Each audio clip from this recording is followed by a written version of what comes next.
오늘은 어린이 주일입니다. 하나님이 주신 아름다운 선물, 오울의 푸르름과 같은 우리 자녀를 통하여서 또 하나님의 나라가 확장되고 우리의 믿음이 자자손손 개성되기를 소원해 봅니다. 오늘은 이삭의 자녀 교육이라고 하는 제목으로 하나님의 말씀을 선포하겠습니다.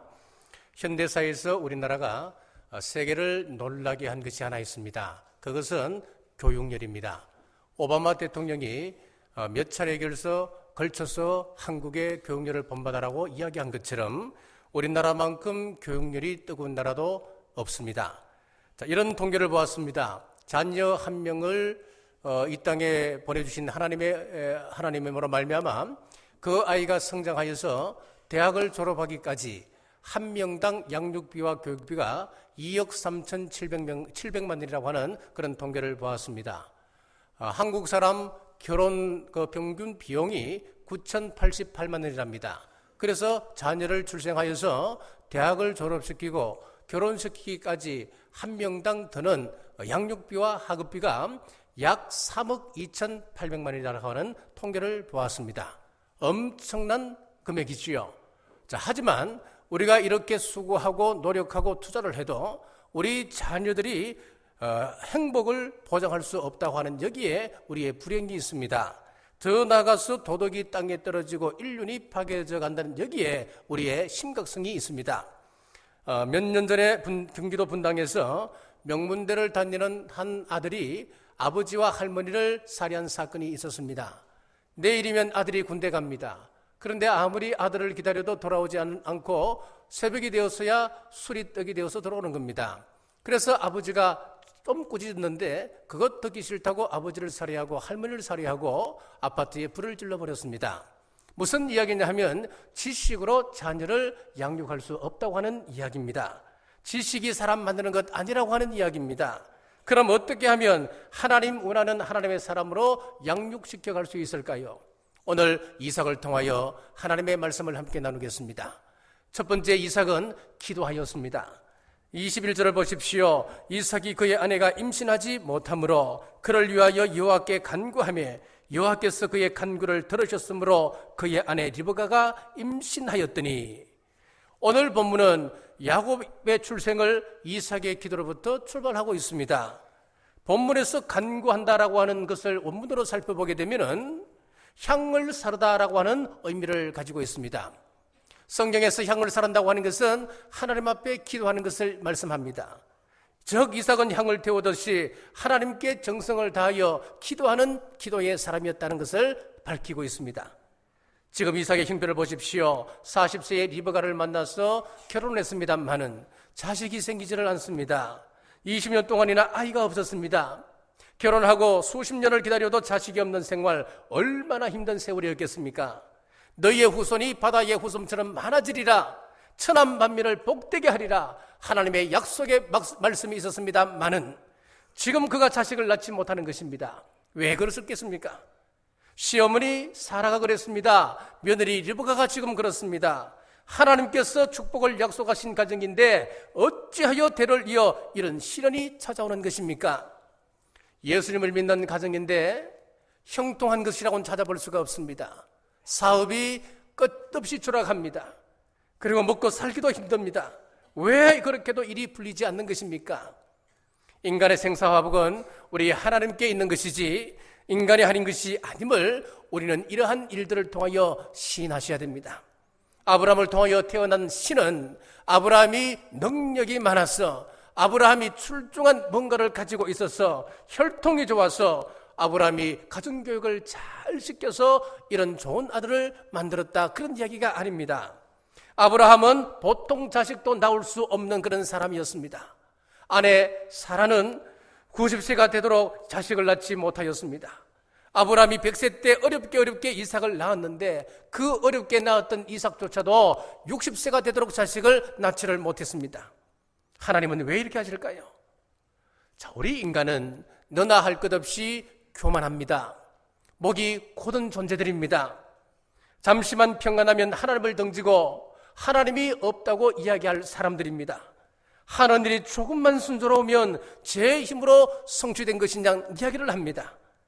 이 일을 하나님이 이루셨다고 하는 증거가 수백 가지가 넘어도 다른 이유를 댈 수만 있다면 그것을 억지로라도 끌어들여서 자기 공로로 이루었고 재수가 좋았다고 이야기하는 것이 우리의 아주 못된 습성입니다. 만약에 이삭이 장가를 가서 건강한 아이를 쑥쑥 잘 낳았다고 이야기해 보십시다. 이삭은 자기 힘으로 하나님의 백성을 만들었다고 이야기할 것입니다. 자랑할 것입니다. 그랬다가는 자신도 망하고 하나님의 축복을 후손에 전해줄 수 없기 때문에 애를 태우면서 자신의 능력을 뼈저리게 느끼게 하는 기간이 20년이었다, 그 말씀입니다. 잉되지 못하는 아내를 바라보는 이삭의 마음이 어떻겠습니까? 다른 집의 사람들은 아기를 안고 다니는데 그 아기를 바라볼 때마다 이삭의 마음이 얼마나 부럽고 또 귀여웠겠습니까? 남편 된 입장에서 얼마나 아내가 원망스러웠을까요? 그러나 이삭은 누구를 탓하지 않았습니다. 이삭이 모든 것을 포기하고 하나님만을 전적으로 의지하고 기도했더니 결혼한 지 20년 만에 아들을 주셨다라고 성경은 기록하고 있습니다. 이삭의 기도는 자신의 능력을 믿지 아니하고 오직 하나님만이 이 일을 하실 수 있다고 하는 고백이었고 하나님이 약속하신 대로 이루어 달라고 하는 호소였습니다. 사랑하는 성도 여러분, 내 앞에 태산 같은 문제가 놓여 있습니까? 하는 일마다 실패합니까? 너무나 약하고 대책이 없으십니까? 그렇다면 능력의 하나님을 경험할 수 있는 기회가 우리 앞에 놓여 있다 믿으시길 간절히 바랍니다. 오늘 우리 부모들은 이삭의 이런 모습을 가지셔야 됩니다. 육적으로 자녀를 위하여 일하는 모습, 그 희생, 그 수고 참 귀한 일입니다. 하지만 믿음의 부모는 자식을 향하여서 향을 피우듯이 하나님 앞에 무릎 꿇고 기도하는 이 모습이 우리에게는 무엇보다도 중요합니다. 믿음의 부모들 중 기도의 부모라고 할 수 있는, 기도의 대표라고 할 수 있는 한 사람을 성경은 소개합니다. 바로 한나입니다. 사무엘상 1장 10절에서 12절 말씀을 보십시오. 한나가 마음이 괴로워서 여호와께 기도하고 통곡하며 서원하여 이르되 만군의 여호와여, 만일 주의 여종의 고통을 돌보시고 나를 기억하사 주의 여종을 잊지 아니하시고 주의 여종에게 아들을 주시면 내가 그의 평생에 그를 여호와께 드리고 삭도를 그의 머리에 대지 아니하겠나이다. 그가 여호와 앞에 오래 기도하는 동안에 엘리가 그의 입을 주목한 적, 야곱이 그의 아버지 이삭의 기도로부터 출생했다고 한다면 오늘 사무엘은 그의 어머니 기도로부터 출생하고 있음을 보여주고 있습니다. 한나의 기도를 구체적으로 보시면은 1장 10절에 한나가 통곡하며 기도했습니다. 11절에 보면 하나님께 자식을 드리겠다 서원하며 기도했습니다. 그리고 12절에 보면 오랫동안 기도하였다 그랬습니다. 사무엘은 기도를 통해 얻은 아들이요 기도하는 어머니가 양육하였습니다. 자, 이외에도 우리 성경은 기도하는 사람들의 이야기로 가득 차 있습니다. 요나는 하나님의 명령을 어기고 도망가다가 물고기 뱃속에서 처절한 회개합니다. 하나님 앞에 울부짖으며 기도했습니다. 그는 구원받았습니다. 사자굴 속에 던져진 다니엘은 기도함으로 그가 구원받았습니다. 불무불 속에 던져진 사드락과 메삭과 아벳느고, 그들은 기도함으로 구원받았습니다. 성경은 분명히 우리에게 말씀합니다. 기도하는 자녀는 결코 망하는 법이 없다고 우리에게 가르쳐주고 있습니다. 우리가 자식을 잘 두게 하려면 꿈과 비전을 심어줘야 되는 것 마땅하지요. 교육을 잘 시켜야 되는 것 마땅하지요. 그러나 그것 가지고 되지 않습니다. 내 자녀가 내 마음대로 잘 자랍니까? 가장 힘든 것이 자녀 교육 아니었습니까? 내 마음 먹은 대로 하면 다 사무엘로 키우고 싶고 이삭처럼 키우고 싶고 야곱처럼 키우고 싶지 않습니까? 그런데 내 뜻대로 되지 않습니다. 우리 아이들이 바로 되는 것은 하나님께서 붙잡아 주셔야 됩니다. 그러므로 자식을 위한 기도의 손이 내려오지 않도록 해야 됩니다. 새벽을 깨워 하나님께 기도의 손을 올리십시오. 교회 찾아 나오지 못하신다면 여러분의 가정에서 자녀를 향한 기도의 손이 올라가도록 하십시오. 낮에도 기도의 손이 올라가고 밤에도 기도의 손이 올라가고 길을 가다가도 기도의 손을 들어야 됩니다. 하나님, 제 기업인 이 자녀 앞길에 복을 다하여 주옵소서. 이 자녀를 붙들어 주옵소서. 이삭같이 한나같이 기도하는 여러분 되시길 주의 이름으로 축복합니다. 자, 18세기 영국에 산업혁명이 일어났습니다. 산업혁명이 한참 꽃필 적에 영국에는 윌리엄 4세가 왕으로 있었습니다. 그런데 이 윌리엄 4세가 일찍 세상을 떠나게 됩니다. 자식이 없었습니다. 삼촌이 없었습니다. 혈통을 쫓아 이 사람 저 사람 찾다가 마침내 찾아진 사람이 누구냐 하면 빅토리아 여왕이었습니다. 빅토리아가 여왕으로 등극할 때에 그의 나이가 18살이었습니다. 당시에는 왕이 모든 것을 관장할 때입니다. 외교를 관장합니다. 국방을 관장합니다. 문화를 관장합니다. 교육을 관장해야 됩니다. 그런데 이 18살 소녀가 경륜이 있으면 얼마나 있겠습니까? 지식이 있으면 얼마나 있겠습니까? 배웠으면 얼마나 배웠겠습니까?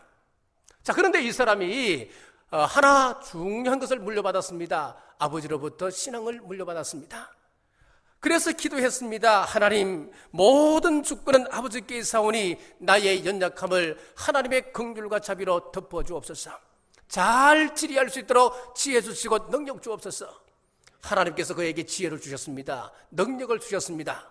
남자도 하기 쉬운 어려운 그런 업적을 영국 역사에 남기게 되었습니다. 그래서 빅토리아 여왕이 1837년도에 등극을 해서 64년 동안 왕으로 다스리게 되는데 그 기간 동안 어느 누구도 영국과 전쟁을 해서 이긴 나라가 없습니다. 그래서 대영 제국이라고 하는 별명이 빅토리아 여왕 때 붙여지게 되었습니다. 그리고 이 빅토리아 여왕으로 인하여서 기독교가 부흥을 합니다. 세계의 모든 기독교의 부흥은 처음에는 영국에서부터 시작되는 겁니다. 그래서 우리나라의 복음을 최초로 전한 영국 사람이 토마스였습니다. 토마스가 대동강에서 그가 목이 잘리면서 성경을 던져주었습니다. 그리고 중국 선교의 시작도 영국에서 시작되었습니다. 세계의 모든 영적 부흥은 그 시대 영국에서부터 시작이 되었습니다. 기도할 때 우리 가정이 살아납니다. 기도할 때 우리 사회가 살아나고 이 민족이 살아나게 됩니다. 기도하되 낙심치 말고 기도하시는 저와 여러분 되시기를 주의 이름으로 축복합니다. 두 번째 아들 야곱은 어머니와 장막에 거주하였습니다. 27절을 보십시오. 장막에 거주하니라고 되어 있습니다. 여기서 거주한다라고 하는 것을 원문으로 살펴보면 현재 진행형으로 되어 있습니다. 무슨 이야기겠습니까? 과거부터 지금까지 그 어머니 장막에 쭉 함께 거하였다. 그런 의미를 가지고 있습니다. 장막이라고 하는 것은 교회를 상징하고 있습니다. 그러므로 야곱은 영적으로 어머니를 통하여서 온종일 교회 교육, 철저한 예배신앙으로 살아갔다고 하는 것을 말씀하고 있습니다. 앞서 소개한 사무엘을 보십시오. 그의 어머니 기도로부터 출생했을 뿐만 아니라 젖을 뗀 후 그는 성소에서 생활하게 되었습니다. 사무엘상 1장 24절입니다. 젖을 뗀 후에 그를 데리고 올라갈새 숫소 3마리와 밀가루 1에바와 포도주 1부대를 가지고 실로 여호와의 집에 나아갔는데 아이가 어리더라. 아이가 어리더라 그랬습니다. 젖을 떼고 부모 곁을 떠나서 성소에서 거하게 되는 것입니다. 이렇게 자랐던 사무엘이 후에 어떤 일을 하게 됩니까? 사무엘상 7장 5절에서 6절에 사무엘이 이르되 온 이스라엘은 미스바로 모이라. 내가 너희를 위하여 여호와께 기도하리라 하며 그들이 미스바에 모여 물을 길어 여호와 앞에 붓고 그날 종일 금식하고 거기에서 이르되 우리가 여호와께 범죄하였나이다 하리라. 사무엘이 미스바에서 이스라엘 자손을 다스리니라. 블레셋이 이스라엘을 침공했을 때에 당시 이스라엘은 절체절명의 위기 속에 빠지게 됩니다. 그때 선지자 사무엘이 이스라엘 백성들을 미스바로 모이게 하고 금식을 선포합니다. 예배를 선포하게 되었습니다. 이로써 대적을 물리치고 40년 동안 평화가 이스라엘 땅에 찾아오게 되었습니다. 여러분, 사무엘은 이스라엘 역사상 가장 위대한 영적 지도자로 평가받는 인물입니다. 그가 그렇게 자란 것은 어머니 한나와 같은 기도의 사람이 있었기 때문이요. 어릴 때부터 성전에서 예배로 단련되어진 그의 체력 때문에 그렇습니다. 심리학자 에릭슨은 인간의 성격은 1살에서 2살까지 그 기초가 마련되어진다라고 했습니다. 모세는 애굽 왕궁에서 자라난 사람이었습니다. 애굽 왕궁에서 최고의 학문을 닦았던 사람이었습니다. 그럼에도 불구하고 히브리 민족을 위하여 헌신하는 사람이 될 수 있었던 것은 그가 어릴 때 유머라고 생각했던 요게벳 친어머니 요벳을 통하여서 유아교육을 받았기 때문에 그렇습니다. 사무엘이 졌을 때까지 어머니 한나로부터 받았던 그 교육 때문에, 그리고 종교적으로 타락한 그 시대 속에서도 흔들리지 아니하고 민족의 지도자로 우뚝 설 수가 있었습니다. 이사야나 에레미야나 나단 선지자나 전부 다 보면 가정에서 신앙교육을 철저히 받았던 사람들이었습니다. 그런 의미에서 가정은 가장 위대한 학교입니다. 자, 대학을 나왔어도 가정교육을 제대로 받지 못한 사람보다는 비록 중학교를 졸업하더라도 가정교육을 잘 받은 사람이 이 사회에서 성공할 가능성이 훨씬 높습니다. 바울은 디모데에게 이렇게 이야기했습니다. 디모데 2장 14절에서 너는 배우고 확실한 일에 거하라. 내가 네게서 배운 것을 알며 또 내가 어려서부터 성경을 알았나니. 디모데는 성경을 외조모 로이스로부터 그리고 어머니 유네기로부터 어릴 적부터 성경 교육을 받았다라고 이야기합니다. 그 결과 디모데는 사도 바울의 수제자가 될 수가 있었습니다. 잠언 22장 6절에도 마땅히 행할 길을 아이에게 가르치라. 그리하면 늙어도 그것을 떠나지 아니하리라. 하나님의 말씀, 진리의 말씀을 어릴 때 가르치라, 그렇게 말씀합니다. 시편 71편 17절에도 보니까 하나님이여 나를 어려서부터 교훈하셨으므로 내가 지금까지 주의 기사를 지나였나이다. 어릴 적부터 하나님의 교훈의 말씀을 받아들였다, 그렇게 말씀합니다. 자, 야곱이 어머니 장막에 거주했듯이, 사무엘이 성막에 거주했듯이 여러분의 자녀들이 말씀 중심, 교회 중심으로 자라갈 수 있도록 꼭 교육시키시기를 바랍니다. 그리하면 우리 자녀들이 야곱처럼 사무엘처럼 복받는 삶을 살 수 있게 됨을 믿으시길 주의 이름으로 축복합니다. 자, 이 시대를 보면 참으로 심각한 것들이 너무 많습니다. 학교 교육이 무너져가고 있습니다. 그래서 우리 자녀들을 학교 교육에만 의존할 수 있는 시대는 이미 지나버렸습니다. 가정교육이 무너져갑니다. 가정이 요즘은 명문 가문이라는 것을 찾을 수가 없습니다. 그리고 더 심각한 것은 교회 교육조차도 무너져가고 있습니다. 요즘 교회들마다 교회학교 학생들 출석이 저조하다고들 걱정합니다. 오늘 우리 2부 예배 시간에 유치부부터 고등부까지 함께 통합 예배를 드렸습니다. 이 교회가 그득 찼습니다. 이 모습을 바라보며 가슴에 참 흐뭇함이 있었습니다. 지금 교회들마다 교육부가 사라져가고 아이들이 사라져간다 탄식하고 있는 이때에 하나님께서 우리 경주 남부교회에 복을 내려주셔서 우리 다음 세대가 잘 성장하고 있다, 그 모습을 바라보고 참 마음에 위로가 되고 감사가 있었습니다. 오늘 우리 장로님들 다 예배 참석하셔서 2부 예배 마치고 밖에서 아이들 머리 쓰다듬어 드리며 다 격려하고 축복을 하셨는데 그 모습을 바라보면서 얼마나 감사한지요. 자, 그런데 지금 한국에 나타나고 있는 위기 가운데 하나가 무엇인 줄 아십니까? 서울 강남의 서초구입니다. 서초구를 중심으로 모 시찰에 80교회가 있는데 그 80교회 가운데 중고등부가 있는 교회가 17개 교회라고 하는 그런 보고가 있습니다. 여러분, 이것은 심각합니다. 왜 그런 줄 아십니까? 서울 강남 서초구 같으면 어린 나이가 가장 많은 곳입니다. 가장 좋은 학군이기 때문에 돈 있는 사람, 정말 아이들이 공부하는 아이들은 그쪽에 다 몰려 있는 거예요. 그 아이들이 몰려 있는 그 지역에 교회들 80 가운데 17개 교회만 중고등부가 있다. 이것은 심각하고 충격적인 사실입니다. 여러분, 지금 믿음의 가정에서 자라는 우리 자녀들조차도 교회를 멀리하고 있습니다. 교회 교육의 목적은 천국 인재 길러내는 것 아닙니까? 사랑하는 여러분, 야곱이 장막 중심으로 교회 중심으로 자랐듯이 생명을 걸고 우리 자녀들 주일 성수 신앙을 꼭 심으시기 바랍니다. 예배 이외에는 없는 겁니다. 다른 방법이 없습니다. 서티버스 코브라고 하는 사람이 있습니다. 이 사람은 9번이나 직장에서 쫓겨난 사람이었습니다. 이 사람이 9번째 쫓겨나고 난 다음에 이제 시리에 빠져서 도저히 재기할 수도 없었어요. 또 직장에 들어가려고 하니까 꼭 쫓겨날 것만 같습니다. 자포자기에 빠졌는데 용기를 내어서 성공한 한 백만장자를 찾아가서 당신은 어떻게 성공한 인생을 살 수 있었습니까? 물었습니다. 그랬더니 이 백만장자가 이렇게 이야기했습니다. 앞으로 하루에 한 장씩 꼭 잠언을 읽고 지나가라고. 잠언을 꼭 읽고 잠언에 기록된 대로 묵상하고 잠언에 기록된 대로 꼭 지켜 실행하게 되면은 앞으로 2년 후에는 당신이 모시고 있는 사장보다도 당신은 더 지혜로운 사람이 될 것이요. 그리고 앞으로 5년 동안만 그것을 실행해 나가면은 당신은 성공자로 우뚝 서게 될 것이요. 이 이야기를 듣고 그때부터 잠언을 읽기 시작했습니다. 묵상하고 기록된 대로 그대로 순종하고 나갔습니다. 후에 이 사람이 어떻게 된 줄 아십니까? 10개의 회사를 거느린 기업의 총수가 되었습니다. 그리고 솔로몬 부자학 31장이라고 하는 책을 저술하게 되었습니다. 하나님의 말씀이 성공의 비결입니다. 교회에 와서 말씀을 듣고 그 말씀대로 살면 실패할 자가 없습니다.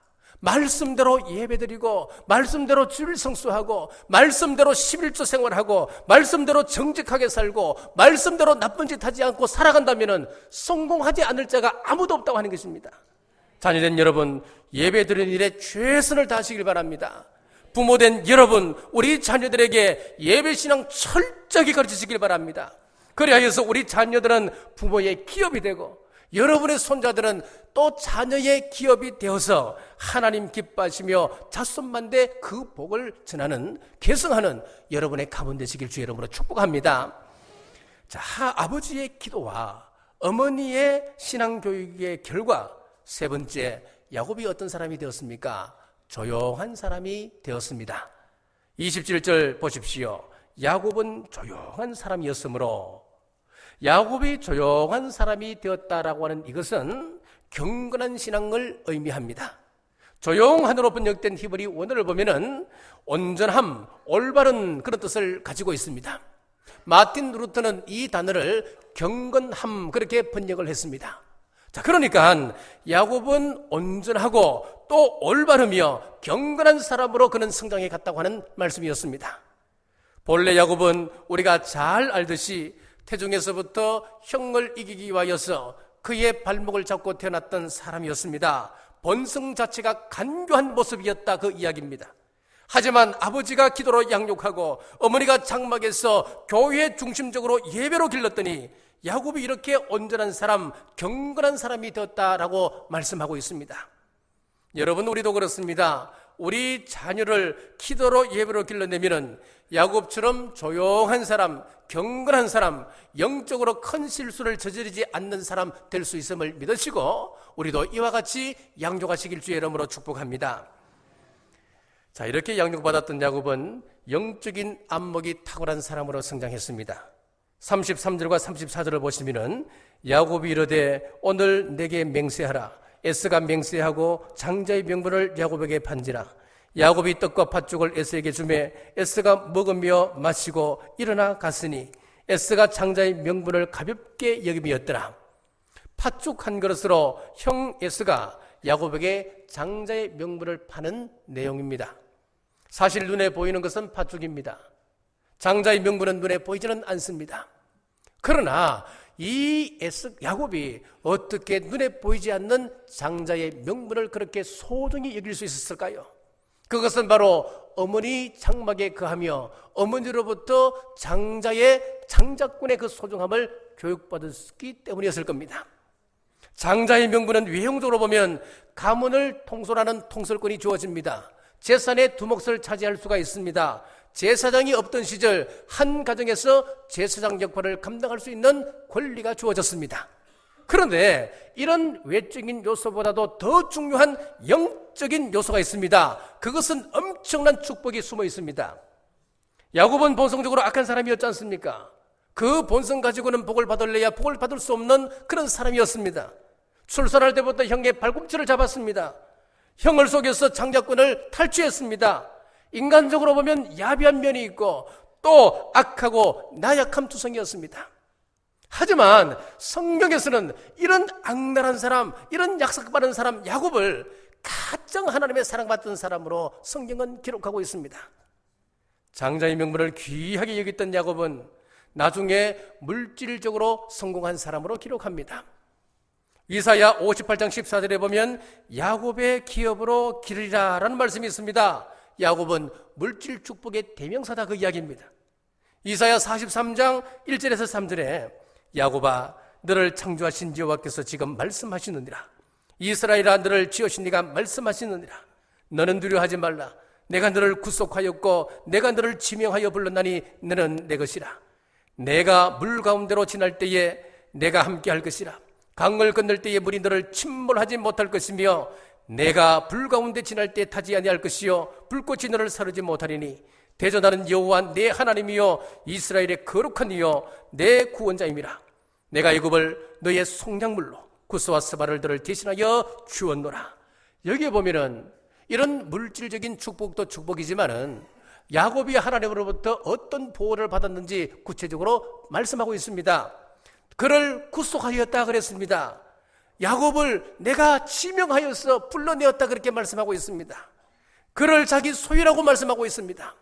너는 내 소유이기 때문에 네가 바다를 건너갈지라도 물이 너를 침몰하지 못할 것이고 어떤 환난 가운데서도 불 속에 들어가도 불이 너를 사르지 못할 만큼 내가 불꽃 같은 눈동자로 너를 지킨다. 너를 보호하고 보호한다. 여러분, 이런 축복이 어디 있습니까? 말라기 1장 2절에 보면은 여호와께서 이르시되 내가 너희를 사랑하였노라 하나 너희는 이르기를 주께서 어떻게 우리를 사랑하셨나이까 하는도다. 나 여호와가 말하노라 에스는 야곱의 형이 아니냐. 그러나 내가 야곱을 사랑하였고. 이 말라기에 보면은 하나님께서 분명히 에스가 장자고 야곱이 사자입니다. 이스라엘 전통사회에서는 통념적으로 장자권은 에스에게 있어야 되는 겁니다. 그런데 하나님께서 아주 노골적으로 어떻게 말씀하시느냐 하니까 에스가 있지만은 나는 야곱을 사랑한다. 그렇게 말씀하고 있습니다. 이 위대한 장자권의 축복은 그의 당대뿐만 아니고 그의 후손 수천 대를 건너가서 수천 년이 지난 지금에도 그대로 확인이 됩니다. 야곱의 바뀐 이름은 그의 후손의 국명이 되었습니다. 그래서 이스라엘이라고 하는 그 나라는 야곱의 바뀐 이름이 이스라엘입니다.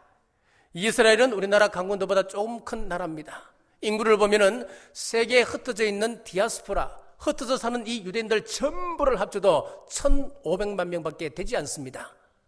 전부를 합쳐도 1,500만 명. 그러면은 우리 서울 인구보다 조금 더 많습니다.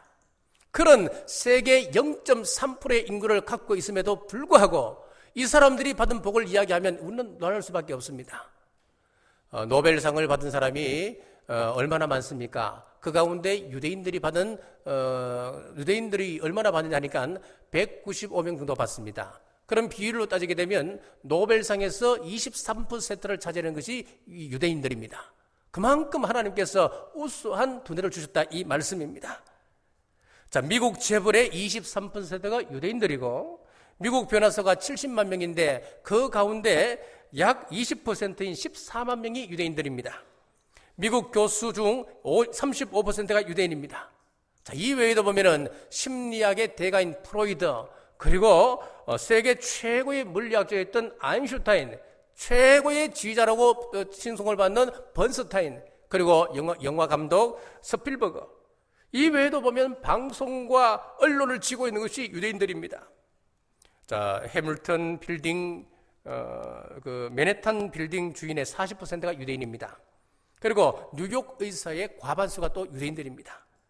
왜 이런 소수의 인구를 가지고 세계 역사를 주름잡고 세계 모든 자리에서 이렇게 두각을 낼 수 있었겠습니까?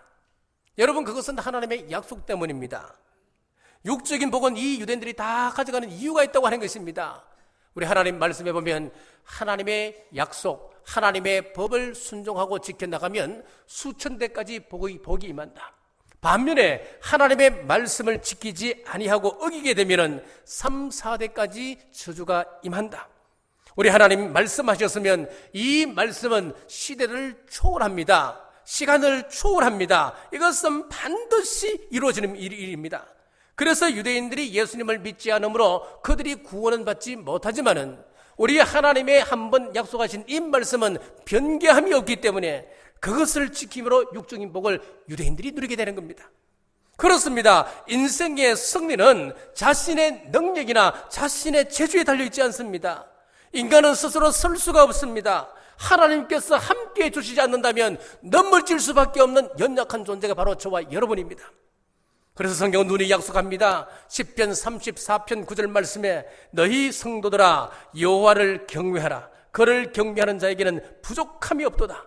우리가 하나님을 경외하게 되면 우리에게서 부족함 없도록 만들어주신다 약속합니다. 이사야 33장 6절에 보면 아주 귀한 말씀이 나옵니다. 여호와를 경외함이 내 보배니라. 여러분, 보배가 뭡니까? 다이아몬드가 보배 아닙니까? 사파이어가 보배 아니겠습니까? 그런데 성경은 이런 보배보다도 하나님을 경외하는 그 자체가 최고의 보배다, 그렇게 말씀하고 있습니다. 우리 자녀들이 어릴 때부터 하나님을 경외하는 일에 최선을 다하시는 여러분 되시길 주님의 이름으로 축복합니다. 사랑하는 여러분, 오늘 어린이 주일을 맞이하여서 우리 자녀를 아버지 이삭처럼 기도로 양육하고 어머니 리버가처럼 장막교육, 예배중심 교육으로 양육하여서 우리 하나님의 축복이 자자손손 계승되는 믿음의 명문 가문 되시길 주님의 이름으로 축복합니다. 기도하겠습니다. 어린이 주일을 맞이하여서 이삭의 자녀 교육이라고 하는 제목으로 말씀 나누게 하심을 감사합니다. 야곱이 인간적으로 야위한 면도 있고 부족하고 약한 것, 나약한 것 투성이었습니다마는 그는 성경에서 하나님으로부터 최고의 사랑을 받는 인물이 되었습니다. 이 시대의 학교가 무너지고 있는 이때에 오늘 말씀처럼 기도로 양육하고 어머니 리버가처럼 장막교육, 예배중심 교육으로 양육하여서 경건한 자녀를 길러내어 하나님의 은혜 가운데 하나님의 복이 자자손손 계승되는 믿음의 명문 가문 다 되게 도와주옵소서. 예수님 이름으로 간절히 기도드리옵나이다.